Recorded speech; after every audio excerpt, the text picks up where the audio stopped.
here could make a leopard come another one. Christina, you're wondering how long it's a male leopard's tail? Well, I would say probably about a meter 0.2 or so. This helps them specifically with balance when they're going up in trees, because it's not prehensile, as you can see. They can't wrap it around trees like some species of monkeys can in certain parts of the world. But when they're going up, they need to balance themselves, especially if they're going through very thin branches, and it just gives them that extra help just to make sure that they're able to keep their balance, keep their cool, and not fall from trees. And it's probably why it's also, if you look at it now and the way that it's hanging, you can see that the bottom is a little bit thicker. I hear Franklin's alarming in the distance, so I wonder, but it's not really the area where he seems to be looking in. I don't know if maybe there's another leopard around here. Maybe Hosanna somewhere around here. Maybe it's someone else. Thamba is not bothered though. He is still sleeping and definitely not considering too much of this whole ordeal. But Tingana, on the other hand, he was like this when we first found him. Now he's changed positions, and then he's looking again, hearing out intently. So I wonder, because initially the report that came through yesterday was that there was a third leopard around here. So I don't know if maybe it was just a mistake, and we heard the report wrong, or if there actually was somebody else here and it's still not too far from the area. Could be.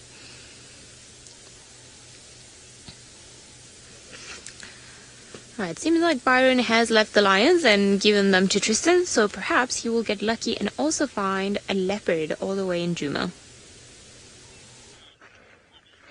Well, maybe, Ellie, but you've got leopards. So I'm going to try and find some elephant. I want to view elephant on foot this morning, just to end off the morning. That would be great.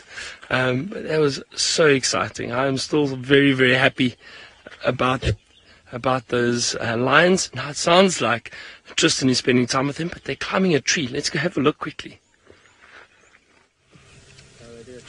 They are indeed. So 2 of the sub-adults have decided this fallen over tree is where they're going to play around and mess around. And so we've got 2 of them up there. And it just goes to show you that lions can climb trees. I'm pretty sure the cub is going to get involved here at some point. I would be surprised if it doesn't. And I also think we might see a sub-adult go crashing to the ground if it walks any further along that fallen over tree, because there is very flimsy branches towards the end. And I'm sure if they stand there we go, told you the cub would be up and coming. Was no ways that this cub was not going to get involved in this action. It was waiting for everybody to go up so that it could have a little go and kind of get up into the tree and join everybody else. So I'm not surprised it's there, and you can see it's kind of biting the ankles of the other one. Typical youngster. Well, you're going to get sat on for that. How cool is this though? Lions in a tree is the most epic thing. The problem is the rest of the pride is moving on, so I'm not sure how long they're actually going to stay here for, but let's see. No, there we go. One has already jumped down and decided I'm not going to stay up here. I wonder if the other one will stay up or it will move. Little cub? What are you going to do? Are you going to stay up or are you going to go down? No, you're going to stay. Okay. So you're going to pose very nicely for everybody. Is that what you're going to do? I think it wants to go further up, but it's a rather large sub-adult in the way. And, well, when you're the size of a little cub, you're not going to be able to chase these sub-adults out of the tree. And so have to just be patient and wait and grab yourself a stick instead. And make sure that you keep yourself entertained with sticks. Very cute. How cool is this though, to have these guys up in the tree? And you can see they're not very sort of stable in the tree. A little clumsy. Oh, back pedal time.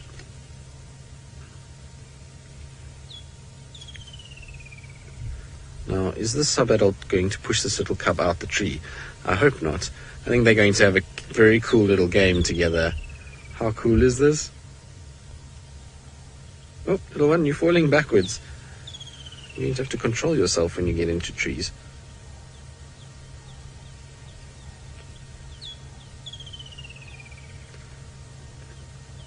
How cool. Very, very, very cute. There's something about lions when they climb trees, and especially when cubs do it. It's a very kind of cute factor. Now here comes another one.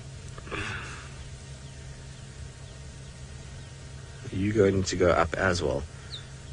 Nope, going to rub ourselves on the tree. It's amazing what a fallen over tree can do for lions. It becomes like almost like a game that they all play around it and they kind of go up onto it. I'm surprised the young male's not here. He seems to like these kind of things as well. He seems to get onto the trees every now and then as well and kind of go up mounds. Seems to be quite a character in his own right. So I'm surprised he's not involved there. But the rest of the pride is now lying around, which is good. So I wonder if these guys are all going to stay up. Though this little one, this female, seems as though she's going to move. So maybe not.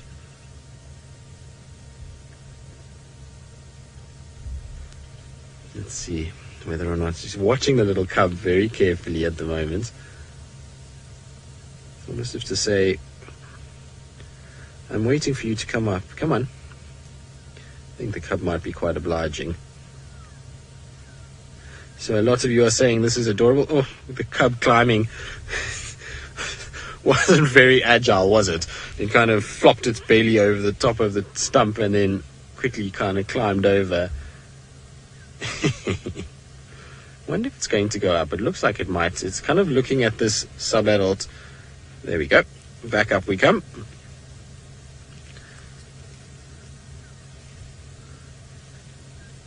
Now, I think these guys are going to have a little game quickly and then probably find that they're going to flop down into the grass. So there we go. Down into the grass. Although it's now being patted on the head. I don't know, I just want to see where the sub-adult goes, because if the sub-adult goes down, there's a stick that is the cause of all of this. Here you go. You see the little cub has just pawed the stick and pulled it.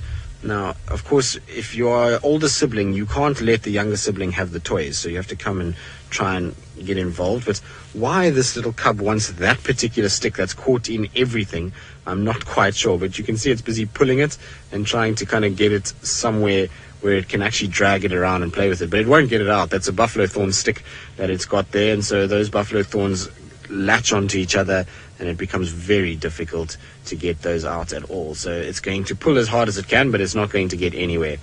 I wonder now if now that there's sub-adults out the way, if the cub's going to do some climbing of its own and go much higher up into the tree. We might see it do so. I'm not 100% sure. We'll just have to wait and see. But there seems to be a little game that's going to start happening between these two. And like I was saying earlier, it's amazing how much these sub-adults play with the cub. They tend to be very tolerant of it, and the little cub jumps all over them. And I suppose it's a bit of youthful exuberance that gets injected into the pride when the little one is around, and that's why lots of playing takes place. Or that one's just got its tail bitten.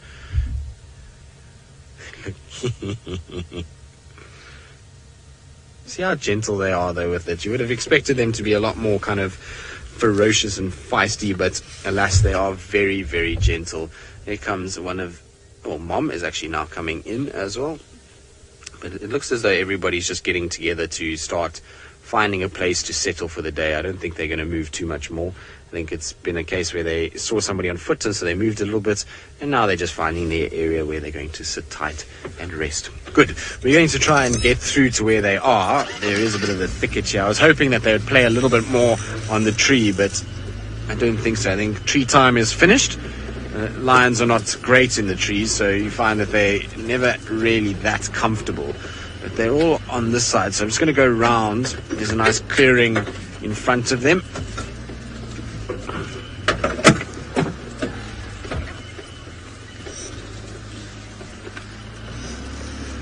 Caitlin, you're asking why Amber Eyes has different coloured eyes to the rest of the pride.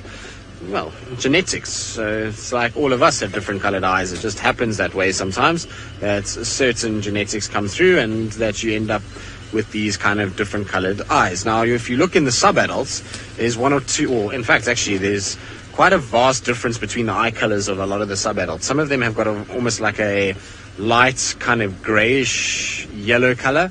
Others have got more of that kind of butterscotch orange that Amber Eyes has got. Some are the normal, typical sort of golden color. So they all got different colored eyes. Even in the sub-adults as well. So it's all just to do with genetics and how things work. Now, isn't that cute? So we've got a pile of them all grooming and licking and getting themselves clean, and the little cub right in the thick of it. Of course, it wouldn't be anywhere else.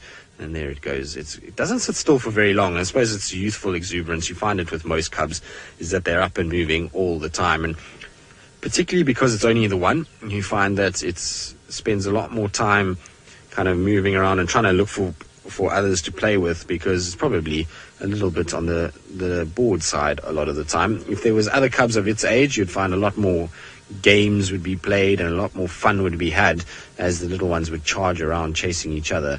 This little one also probably gets beaten up a little bit by its siblings, and you can see there goes a sibling to go and chase it. And so the game starts, and it's amazing to watch how every time the cub moves around, all the sub-adults start to look in that direction as though, is there a game to be had and am I missing out? And they all kind of stare towards where the little cub is, as though it's the perfect toy for everybody to go and play around with. Very cool. So nice that we've been seeing the Nkuhuma Pride more regularly than we have over the past year.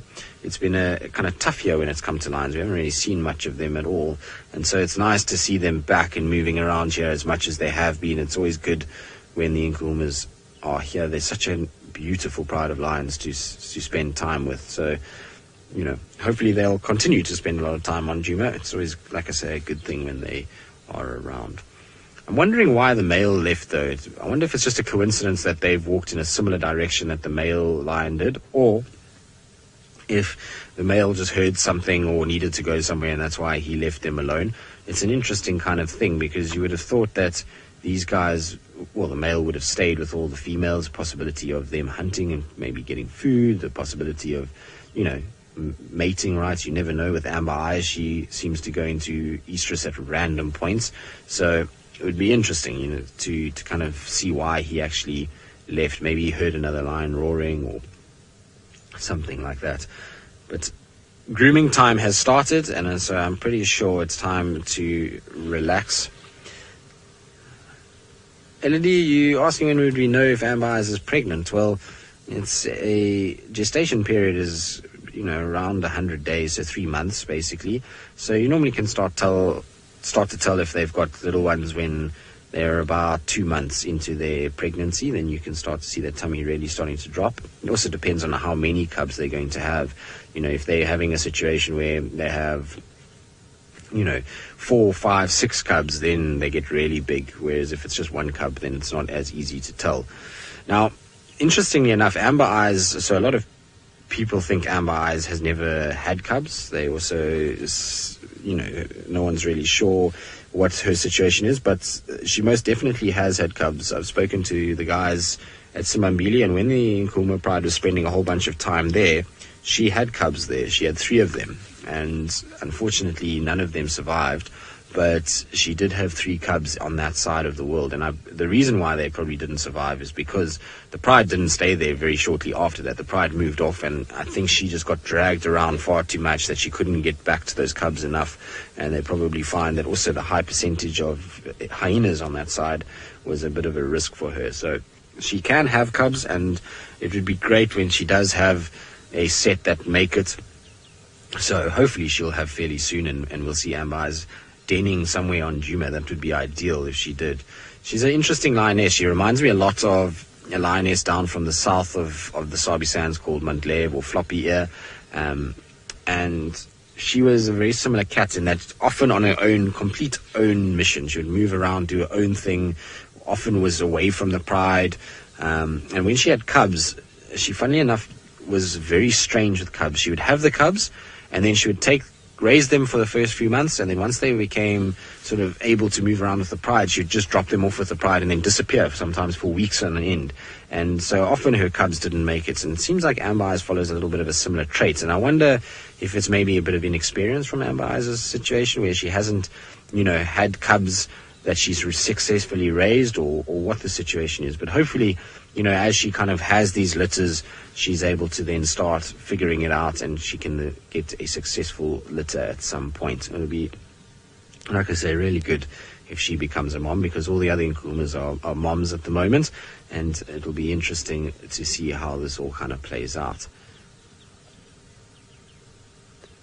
But there's lots of subdued playfulness, is what I would call it, in some of the sub-adults. There's one here that's got its paw up on a tree. Now that's apparently a comfortable position. I don't know how that's possible, but apparently that's comfortable. And so one is just hanging out, doing its best orangutan impression, and I didn't think that would last very long. And then has now just dropped its paw out. So like I say, subdued playfulness within the Pride, and it's probably because of the conditions we've got this morning. Nice overcast, cool conditions, perfect for lions to just be a little bit more active than they normally would be at this time of the day. So nice that we were able to kind of get them when they're still up to something and moving around a little bit, because I think slowly but surely I'm just watching heads drop and them going into comatose lion mode that they sometimes do go into at times. But you can see it's quite a sort of cloudy day and a dark, dingy day, but very pretty nonetheless. It's something about these kind of cloudy days when you see lions in the green grass, and like I said, they stand out a lot in the green grass at the moment, and it's probably why hunting's also a little bit tougher for them. As we can see, they contrast heavily against this green. Also, a lot of the animals now are strong and healthy and as fit as they'll be through the course of the year. And so the lions are going to have to wait a little bit until it starts to get a bit more dreary and brown and dry before they can take full advantage and use the numbers that they've got. I'm also interested to see if the sub-adults in this next winter, because the winter that's going to come it's going to be interesting whether they start participating in the buffalo hunts a little bit more eagerly, or if they just kind of sit very still. Now, all three lionesses just popped their heads up and looked south of us. I wonder why. I wonder if they may be still picking up the scent of Rex and Byron. They're long gone. Rex and Byron left this area, but I wonder if they may be picking up the scent of them every now and then when the wind gusts. It's interesting. Right, well, our lions are probably going to settle here. They're going to be a bit more grooming and a little bit more playing, and so while that happens, let's send you back across to Ali. I wonder if she's still with Tingana or has she moved on?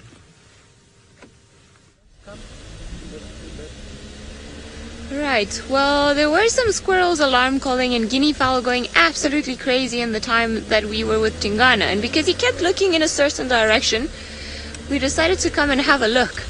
However, we haven't managed to find any other spotted cat that might be of interest of Tingana and why he would be looking in this direction. But there's a squirrel, which apparently was mating with another squirrel. Senzo says that he saw them mating quickly.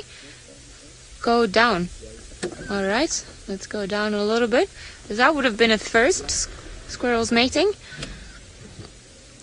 Now, I don't think, or it could be that this was, or it was partly one of the ones that was alarm calling a little bit earlier on, but I don't think they would have made that noise if they were mating. Now, we came to explore because also guinea fowl were going a little bit crazy, so it's always worth to come and check. And Tingana wasn't looking all that confident on top of the branch of that tree, so that's why we decided to come and have a look, although it doesn't seem like there's anyone around for now.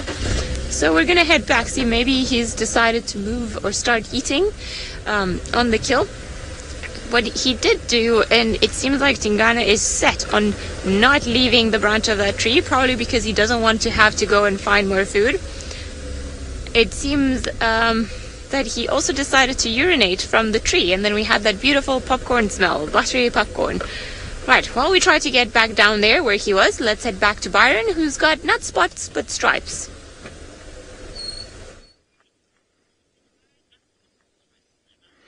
Yep, we do indeed have some stripes and some inyala playing and chasing one another through the thick bush. It shows you what type of vegetation they enjoy. It's really thick in there. They were very relaxed with us standing here. Watch them, and they're just running up and down. Here goes. It's females, and they did look like a young male. There they go. A little group. I wonder if we'll see them crossing anyway. But strange. They're just running through this area. There they go. They're making their way through the drainage line. We haven't had any signs of other animals just yet. I can hear some birds, francolins and crested barbet, calling further up this drainage line. I'd love to spot a little owl or something. I saw a little bird. What was it?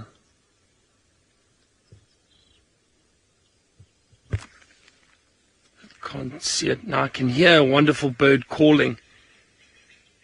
Tree, tree. Something like that. I want to play it for you and show you because they're quite difficult to find. And it's a flycatcher. And once, maybe when I play it, you all would have heard it before. I think it's the great-tit flycatcher. That's exactly what it is. I love it when I'm right. Listen to the sound. Such a wonderful call. And it's calling in the thicket behind us somewhere. Small little bird. I'll show you what it looks like. Just this little guy. It doesn't look like much. It's called a grey-tit flycatcher. Beautiful little bird, but wonderful, wonderful call. And I could hear it calling behind us. Let's see if we can find one. But, I mean, it's very thick here. This area is wonderful for birding. Nice, thick vegetation, beautiful trees. It's great for birds. Okay, well, let's see if we can find some of these birds. But in the meantime, let's go back to Ali and Tingana.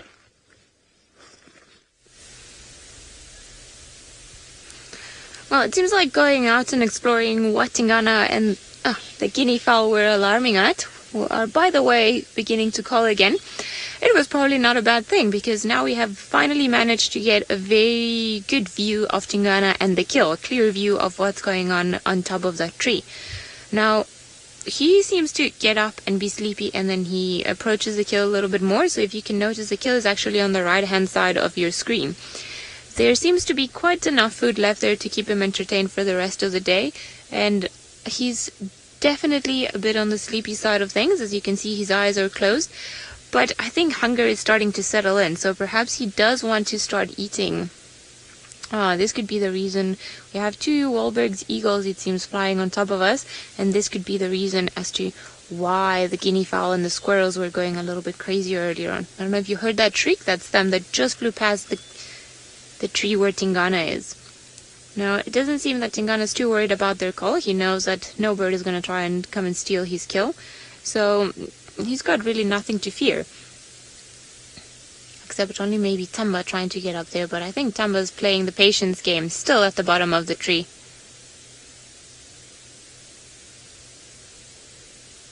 Tinga, I've never seen elephants trying to shake a tree to make a leopard drop off. I do, however, recall on an occasion where Tristan mentioned that he was looking at a leopard also in a kill with the tree, and a big bull in musk came. Now, the tree wasn't as tall as this one, and it was quite in a thick area, but what the elephant did, rather than shaking the tree, he started pulling the branches off for where the leopard was sitting down, obviously in a very aggressive attempt to try and make it come down from the tree.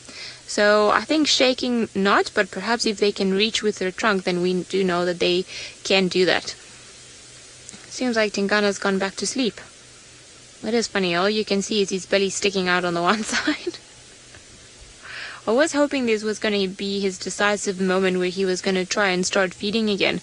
But it seems like he's still fighting off the god of sleep, and he's still not quite there yet. Although I must say, at least this branch looks a little bit more comfortable than the position he got himself into earlier on. I don't even know if he's come down from the tree during the night. It almost seems like he's become very protective of that particular branch of the tree, because it's the only access to the kill. So if he does come down, that might allow Thamba or any other creature to actually come and start feeding on the carcass, which I'm sure he doesn't want to do because, well, if he has been a little bit on the hungry side of things, he wants to maximize his opportunity and eat as much as it can, as we see he's been doing. Judging by the condition of the kill, I reckon he's still got enough food to stay here for another day, so perhaps it wasn't such a tiny baby water bug after all. Had it been quite a newborn, I reckon it would have been finished by now, and he would still probably be somewhere around this area, but he would walk off soon enough. Now there's the kill still left there, his big stomach, and he's breathing.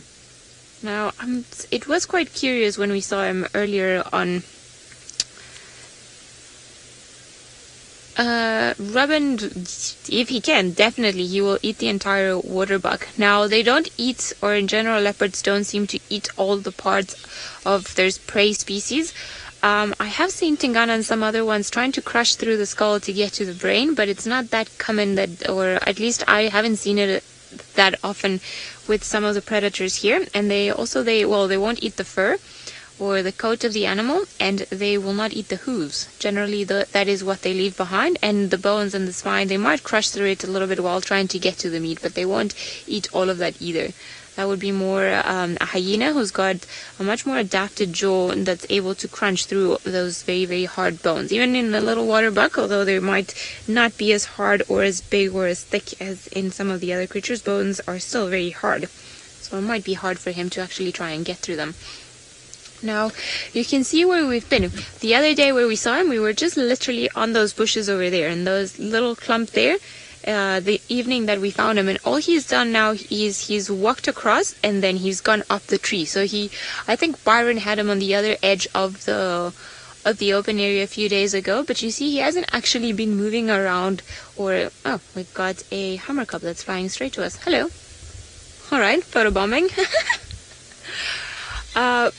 But he hasn't really moved at all from where we've seen him. So I think it's a dual thing. It's, as I was saying earlier, it's probably opportunity. He doesn't really have to go anywhere else.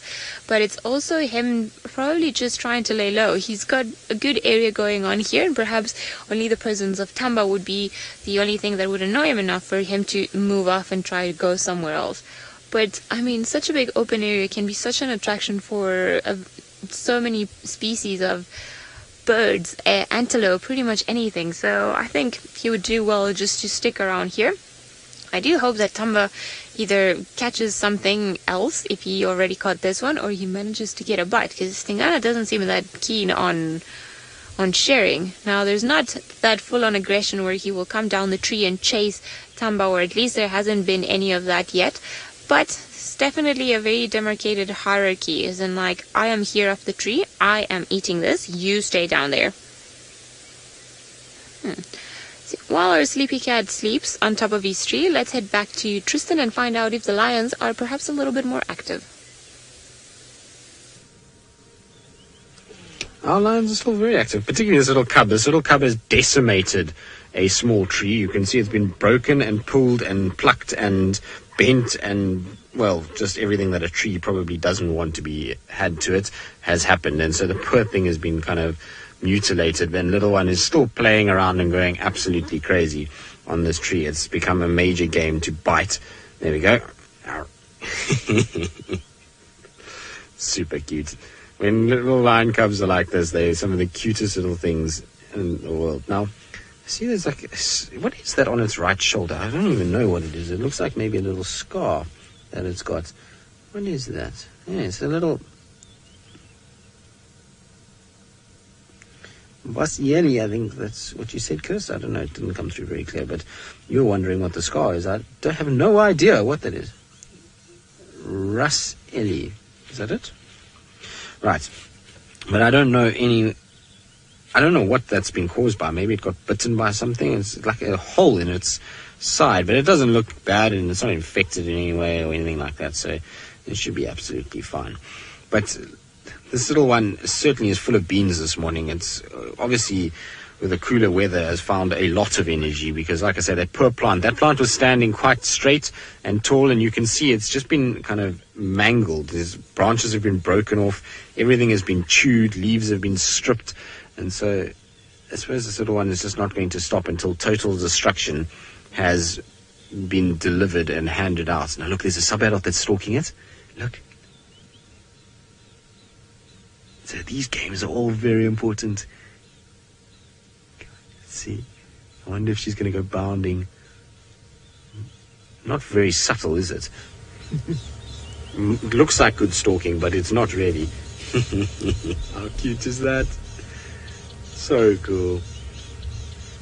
I love it when lions are active and playful like this. They are a whole different animal especially when the youngsters are around and there's lots of playing going on. Now that tree is in serious trouble because it doesn't just have a small cub on it.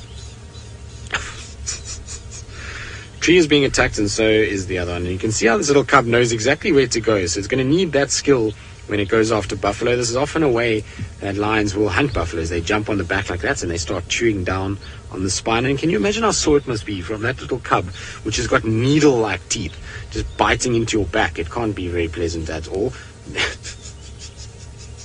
What are you doing, little one? Are you trying to show how strong you are? It doesn't look like you're doing a very good job in rolling that sub-adult over. The sub-adult has got really no kind of interest whatsoever, and is not paying any attention to this little one, even though the little one is biting and going a little bit mad on the back of it. Oh, wow. What are you doing, little cub? You've been watching your auntie too much. Oh no, not ideal. And that's a little girl too. Who knows what's going on there? So if you missed it, there was a movement of the hips, which is indicative of a mating boy. So maybe actually not been watching her cousin, but her aunt, but more like watching the Birmingham boys too much. Naughty. Just goes to show a lot of its instinct, even at that age. Ridiculous. Anyway, let's see if it carries on. It might. There's games are going to be had, I think, for a while longer. As long as this one has got energy, it's going to coax the others probably into playing around a little bit as well. But look at the size of those little paws already, and claws. Even for a small cub of that age, they already have massive paws. It's interesting because I would love to actually measure the paw size of this one and Tanya's cub and see kind of the difference between the two. I'd imagine this must be much bigger, and even in the track it's much bigger, but it would just be nice to know the kind of size difference.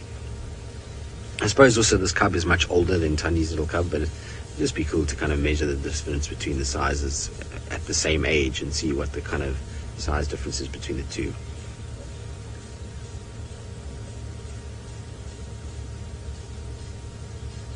Cheryl, you're asking if the cub is teething and how long until it has all its teeth. Well, there probably is a bit of teething going on there. And the fact that it's biting and chewing on absolutely everything. Oh, it's got itself a branch now. Now, look how proud it is of its branch. It's going to break another one first before it does anything else. So it probably is teething a little bit at the moment, and that's why so many sticks and branches and things are being chewed. I think it's also a case that this cat is probably a little on the bored side too. Remember that it's just by itself in the smaller group, and so even though the sub-adults have some energy, they don't really, want to play a lot all the time, and so we find a little bit of extra energy is there to be burnt, and so biting on sticks and things like that. Sticks move when they get bitten and hit with their paws, and so it's an effective way to kind of have a bit of fun when you're a cub. But in terms of when it will have all of its adult teeth, I'm actually not 100% sure. Imagine by the time it starts eating meat, which is normally at about 6 to 8 months. So that's when it should have its full set of proper teeth, because it's going to be starting to eat on meat. And so at 6 months, I would imagine it's probably completely done, and that the teeth are all adult ones and have grown out. Although I remember with Thamba, when he was a year old, or just under a year old, it was about 9 months, I think, 9-10 months, you could actually see his milk teeth, his milk canines coming out, and his proper canines coming through. So maybe a little bit older, but I would say 8 months is where I'm going to call it. I'm not 100% sure, so I think it's around that age, though, when they get their proper adult teeth. The cuteness overload this morning, so we've got these guys providing as much cuteness as one could ever ask for on a middle of the week morning. So what's that? Just staring at his sister. Yeah, just staring as if to say, come on, play with me. But you can see both of them are exactly the same. Both have got a stick, and I think this one wants that stick. You see when it moves, it kind of wants to jump on it and grab that stick. I'm pretty sure it's going to have sibling FOMO, which is sibling fear of missing out, and jealousy, and so there's going to be sticks trying to be shared now between the two of them. Right, well, while these two carry on with their little game, let's send you back across to Byron and see how he's faring on his walk after a successful find of these little lions.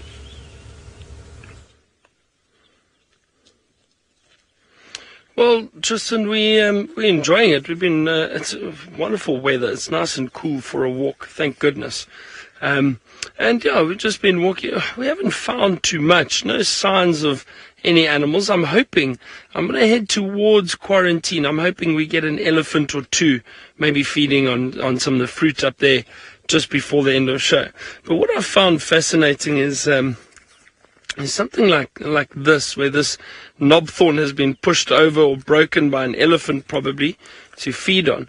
But have a look at all the vegetation growing underneath it. There's still sharp thorns on it. But this is what we speak about often, about creating a micro ecosystem underneath a tree that's been pushed over or fallen over.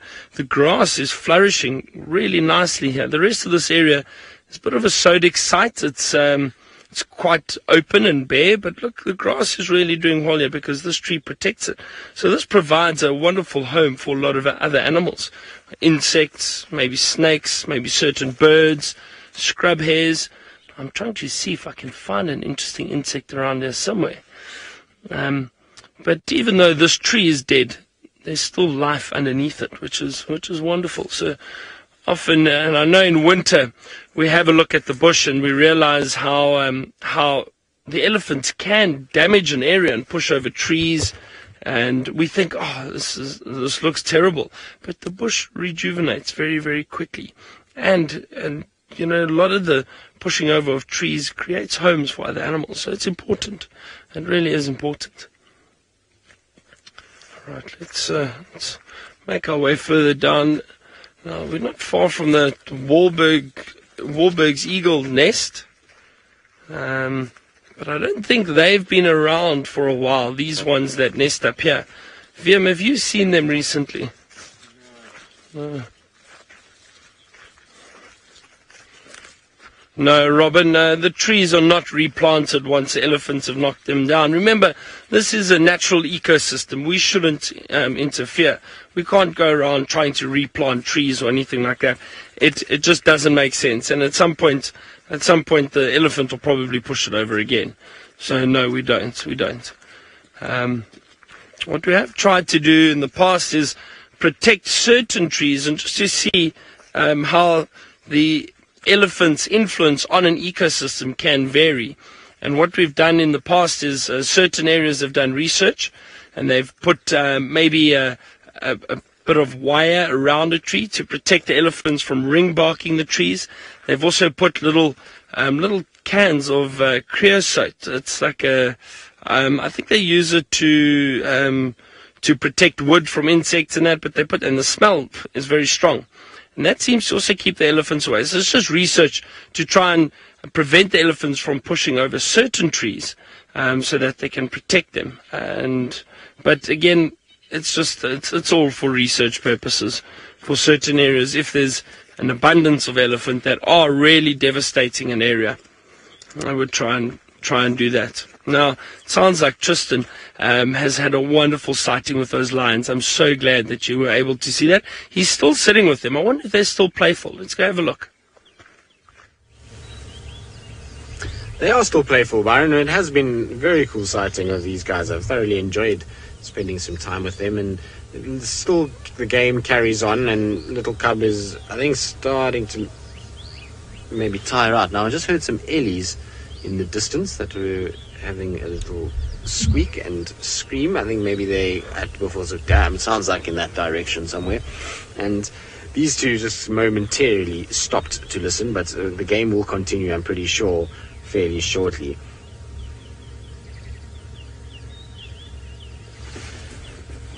RJ, lions, when they claw and bite each other, a lot of the time it's very soft biting. They're not exactly swatting each other as well. And, you know, when they kind of pull the claws out, it's very gentle. They'll have control of how much the claws are being pulled out or pushed out. And also, you know, how much they actually claw them in. The other thing is also with lions is that they have fur for a reason. You know, a lot of the things about lions is that fur is a cushioning aspect. And so when they're being bitten and when the claws are out, that's just helping to protect the skin a little bit. What's wrong with this little one? It's almost like it's got something on its nose that it's busy biting around at. What?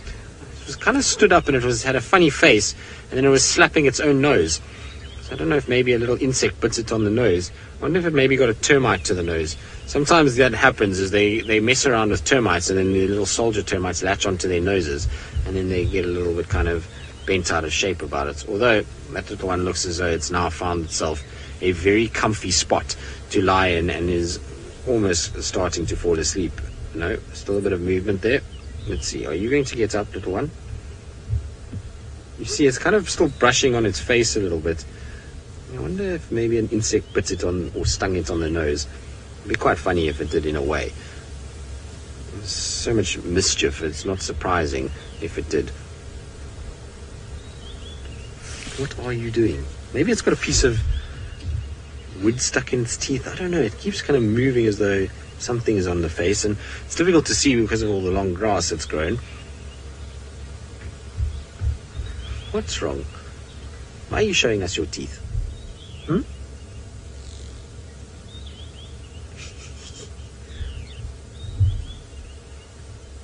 You see, it's kind of curling back its lips all the time. I don't know, maybe it's just being playful. But the tree is not dead enough just yet. It now needs to be properly killed and destroyed. And so it's now going to be broken and swatted some more.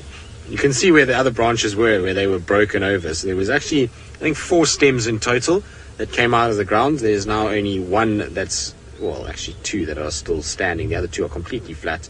But these 2 are severely damaged, I would say. And you can see those needle-like little teeth that we were talking about. Those little teeth, they might not look like they are very big, but I can promise you that they are very sharp and can do quite a serious amount of damage to a soft-stemmed tree like that. As you can see, it's kind of tearing through it a little bit, and definitely a loss of bark. How funny is that? I think it is teething a lot more than it maybe is boredom. Have you got bark in your teeth, little one?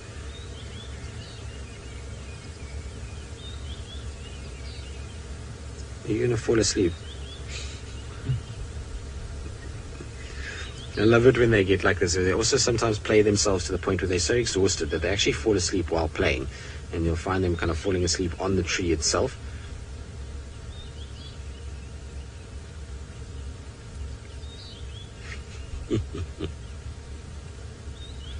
Is that not cute? Very, very sweet. I believe a lot of you are loving this. Well, Ferg and I are as well. It's such a cool little sighting, and it's nice because it's out in the open a little bit. So the grass is very long all around this. So we're glad that they decided to, well, this little one decided to play exactly here, because at least we can see what's going on. In some of the other areas, it's far too thick, the grass, and we wouldn't be able to see very much at all. But it is super cute. It's going to be absolutely nothing by the time this cat is finished. You see, now we're going lower down. It's like a lumberjack. Darius, in terms of losing teeth, not that often, and teeth break every now and then, so their canines in particular. I mean, you look at the Birminghams, they've got a number of broken teeth amongst them. But losing teeth, very seldom. Those teeth are heavily set in the jaw, protected by strong gums, and so you don't see them. I've personally not seen many lions lose teeth at all, and in fact, a testament to just how strong their gums are and roots are is a male lion in the south of the Sabi Sands that's part of the Charleston Male Coalition. He apparently got kicked in the face by a giraffe and knocked his one canine out, and that canine has now been there for, I think it's almost 3 years that canine has been sitting and dangling from basically a piece of the gum. And it's, a male lion's life is pretty rough. They go up and down all over the place and run around and bite and claw and fight and mate, and so for that tooth to still be staying there is pretty incredible. I think playtime might be over, though. I think we're going to have a situation where these guys are going to have a little snooze now and going to have a bit of a rest, and they're going to lie in the long grass. Now, there's somebody that's just gotten mobile, and so I need to give them an update as to what's going on. Morning, Ralph. It's just the Nkuhuma Pride or Vulture's Nest, and lots of elephants all over the place. Right, now, while we kind of see whether or not these two carry on playing around, let's send you back across to Ali, who's still with Tingana, I think.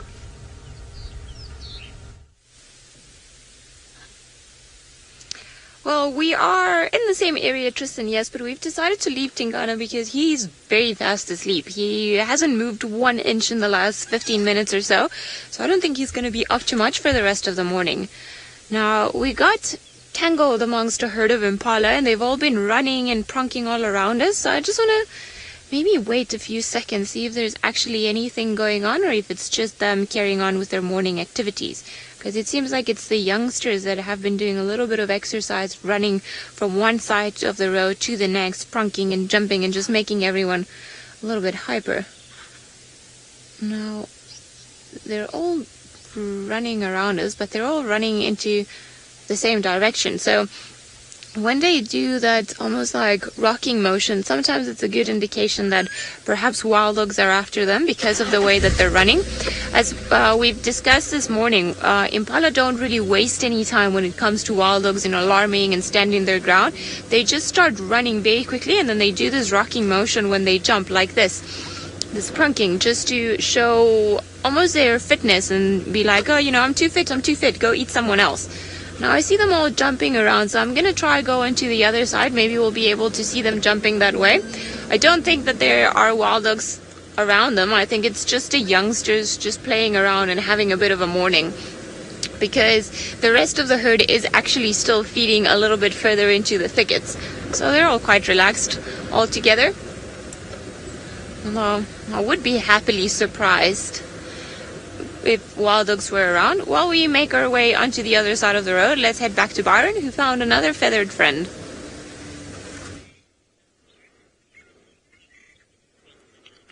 I have got a beautiful bird and a nice open grassland here, and I think that's why this bird is there. It's the long-tailed paradise wide-eye. You can see it with that beautiful long tail. They're magnificent, they really are so beautiful. Oh, there it goes. Just took off, it's sitting on that tree at the back and now through there, but I don't know if the light is ideal for him.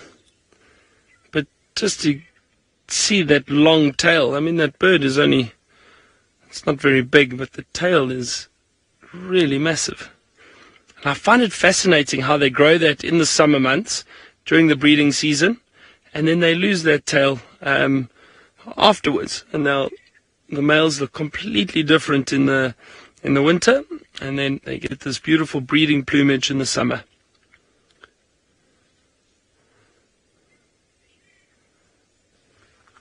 It's lovely.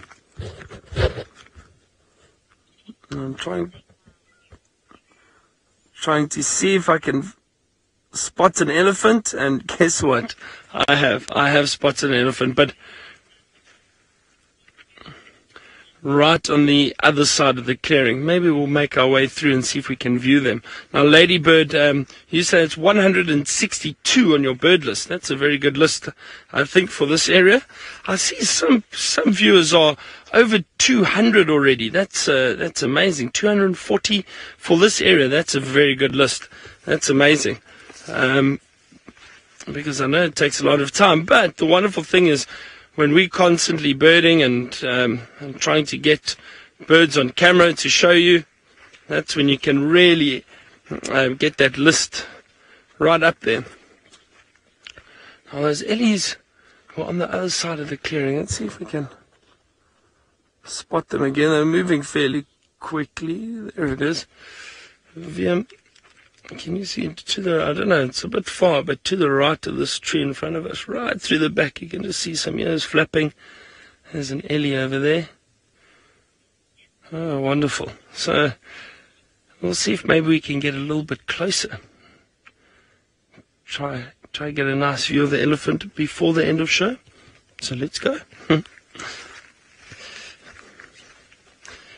Sure, it's very humid this morning. It's cool weather, but it's very, very humid. It's just strange. Tristan's still sitting with those lions, so let's go back to him and we'll see if we can get closer to this elephant.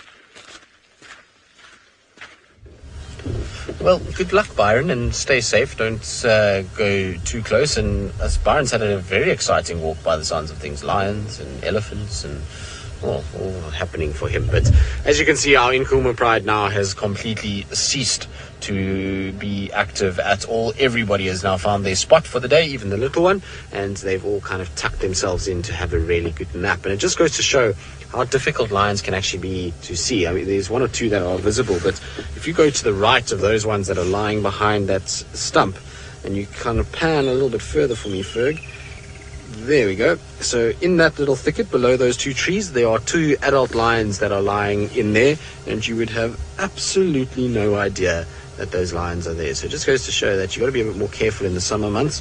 You've got to make sure that you know what you're doing. There you can see the tummy of one of them that's giving itself away just because of that whiteness there. But really difficult to see them, and that's why it's you know, you've got to be a little bit more careful the way you walk around. And it's why Byron and Rex did a sterling effort, because from us driving past on a road, it would have been very difficult to spot these guys. And so it just goes to show being on foot and having guys tracking really does help with what goes on, and helps us being able to find these animals.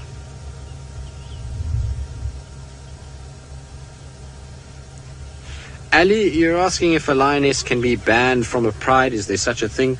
Well, only if she breaks the rules.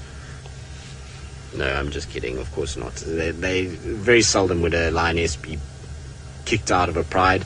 They normally have a situation where they try and stay together, because the more that they stay together, the stronger unit they form, and the easier it is for them to find and hunt and protect their cubs. The thing is, though, when you will see a split in a pride is generally when there's too many cubs, and it becomes very difficult for them to find enough food, or too many lionesses and it becomes difficult to find enough food. And we might see that with the Nkuhuma Pride. It's going to be very interesting to see how they kind of play out. Do they stay together, or do they become like the Mangane Pride or Salala Pride, which is split so many times it's difficult to follow? So the Salalas at one point were the Salala breakaways, the Manganes and the Mangane breakaways, but theoretically all are the same pride. They're all from the same kind of lineage, and so they ended up forming 4 different groupings, even though they could theoretically have stayed together. So it's going to be interesting to see what happens with these guys. And so when food becomes difficult to get and it's hard to find, then sometimes you'll find a split off that happens. But there's no time where a lioness is actively chased out of a pride. And the reason why is because when she's born into the pride, that bond becomes so strong so early on that they develop that bond throughout their life, that it's very difficult for a lioness to turn around and just chase another one away. They don't do that. They know that this is a part of their family, and so they look after each other. So the only way it would ever happen is if there was a split, and then the split try to come back together. Then you might see a situation where, you know, there might be a bit of friction between them. Even then, though, it can happen that they do come back together. I know the Salalas have sometimes come back together after splitting. Good. Well, I think we're going to leave the Nkuhumas to themselves now. They're all very, very sleepy, and so we're going to try and carry on, see what else we can find this morning as we slowly head home. While we do that, let's send you back across to Byron, who has edged his way closer to that elephant.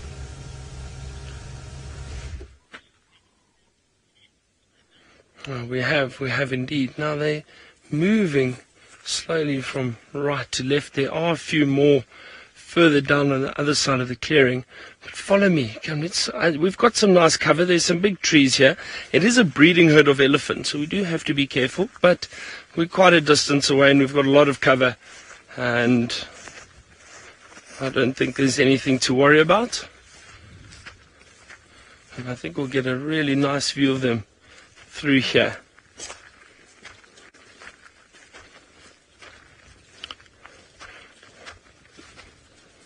There we go, Viam. A perfect little gap just through here. There they are. And I think they're just making their way down to the rest of the herd. It looks like the herd has moved, well, basically to the southwestern corner of the clearing, and those elephant are just making their way. But there you can see there's some youngsters there. Just the 3. Oh, that's wonderful.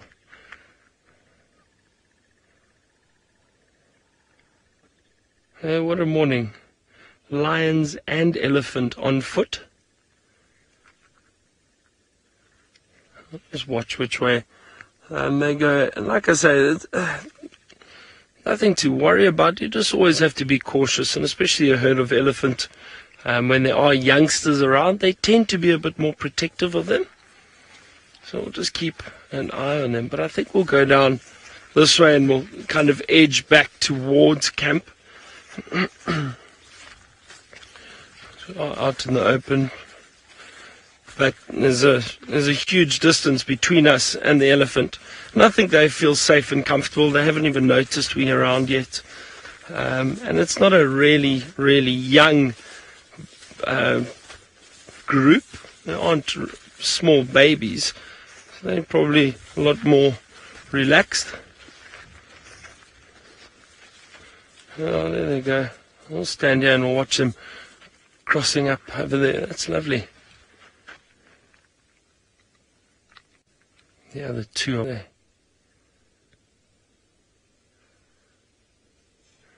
Now the thing is, it's one thing to keep an eye on those elephant, but don't forget you still have to scan around and make sure there aren't any other elephant close by. There's a lot of ellies around at the moment.